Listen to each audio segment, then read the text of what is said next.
शेतकरी राजा आपलं पीक उत्तम यावं यासाठी जीवापाड मेहनत करतो। यावेळी पिकांची कोणत्याही प्रकारे हानी होऊ नये म्हणून काय काळजी घ्यायची ते जाणून घेऊया या खास रिपोर्टमध्ये। पीक परिस्थिती, कीड रोग आणि कृषीविषयक सल्ला। विदर्भात उन्हाळी भात आणि भाजीपाला पिकास वारंवार आणि हलकं ओलीत करावं। खरीप हंगामाच्या दृष्टीनं पूर्व मशागतीची कामं करावीत। कोकणात भात रोपांच्या लागवडीसाठी गादी वाफे तयार करावेत। खरीप हंगामातील भाजीपाला लागवडीसाठी गादी वाफ्यावर रोपं तयार करावीत।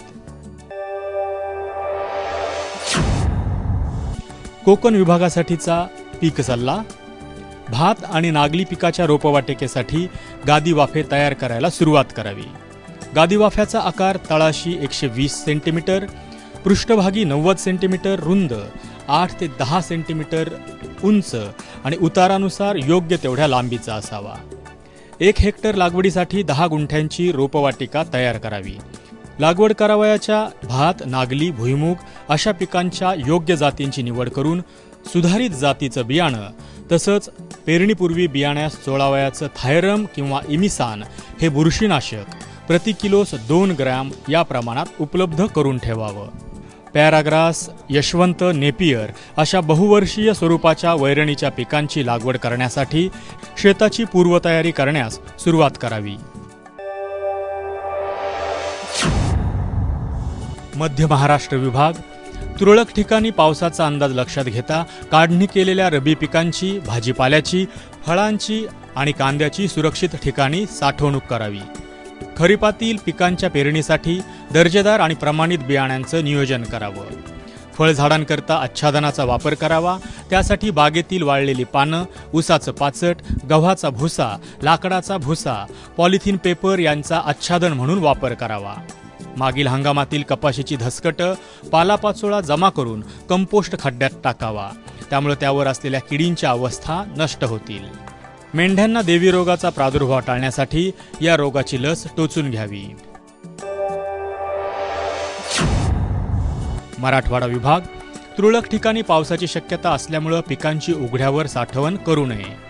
केळी फळबागेतील आंबे बहाराचे फळ काढणीस आले असून अवकाळी पाऊस झालेल्या ठिकाणी रोगनाशकाची फवारणी करावी। तसंच पाणी व्यवस्थापन करावं। अवकाळी पाऊस झालेल्या द्राक्षबागेत कॉपर ऑक्झिक्लोराइड या रोगनाशकाची फवारणी करावी। उन्हाळी भाजीपाला पिकांमध्ये पाणी व्यवस्थापन करावं। तसंच सेंद्रिय आच्छादनाचा वापर करावा जेणेकरून जमिनीतील पाण्याचं बाष्पीभवन होणार नाही। पिकाच्या चारही बाजूस उष्ण वाऱ्यापासून पिकांच्या संरक्षणासाठी उभी नेट बांधावी। हंगामी फुलझाडांची लागवड केली असल्यास तीव्र उन्हापासून रोपांचं संरक्षण करावं। तसंच रोपांना नियमित आणि वेळेवर पाणी द्यावं। पशुधनास दुपारच्या वेळी सावलीच्या आणि निवाऱ्याच्या ठिकाणी बांधावं। पशुधनास पिण्यासाठी पुरेशा स्वच्छ पाण्याची व्यवस्था करावी। विदर्भ विभाग मध्यम आणि उशिरा कालावधीत येणाऱ्या धान पिकास पोटरी अवस्थेत पाण्याची कमतरता पडू देऊ नये। तिळाच्या कापणीस उशीर झाल्यास बोंड्या फुटून बी सांडतं आणि नुकसान होतं। त्यामुळे कापणी वेळेवर करावी। झाडाची पानं पिवळी पडून बोंड्या पिवळ्या होण्यास सुरुवात होताच पीक कापणीस तयार झालं असं समजावं। कापणीनंतर ताबडतोब पेंढ्या बांधून त्या उभ्या रचून ठेवाव्यात। 3 ते 4 दिवसांनी बोंड्या वाळल्यानंतर ताडपत्रीवर हळूच उलटे धरून काठीच्या सहाय्यानं तीळ झाडावेत। काही बोंड्या तळकल्या असल्यास 4 ते 5 दिवसांनी परत पेंढ्या झाडाव्यात आणि बियाणं स्वच्छ करून आणि वाळवून योग्य ठिकाणी साठवावं। संत्रा पिकात सध्या आंब्या बहाराची फळं असतील ती टिकून राहण्यासाठी बागेला पाणी देणं सुरू ठेवावं। गरजेनुसार 4 ते 5 दिवसांच्या अंतरानं पाण्याच्या पाळ्या द्याव्यात। झाडाभोवती 100 मायक्रॉन जाडीच्या काळ्या पॉलिथिनचं आच्छादन पसरावं किंवा गवत, गव्होडा यांचा थर झाडाच्या सभोवताली पसरून घ्यावा। जनावरांचं उष्णतेपासून संरक्षणासाठी गोठ्यात हवा खेळती राहील याची काळजी घ्यावी आणि गोठ्यांच्या भिंतींना बाहेरच्या बाजूने चुन्याची सफेदी द्यावी।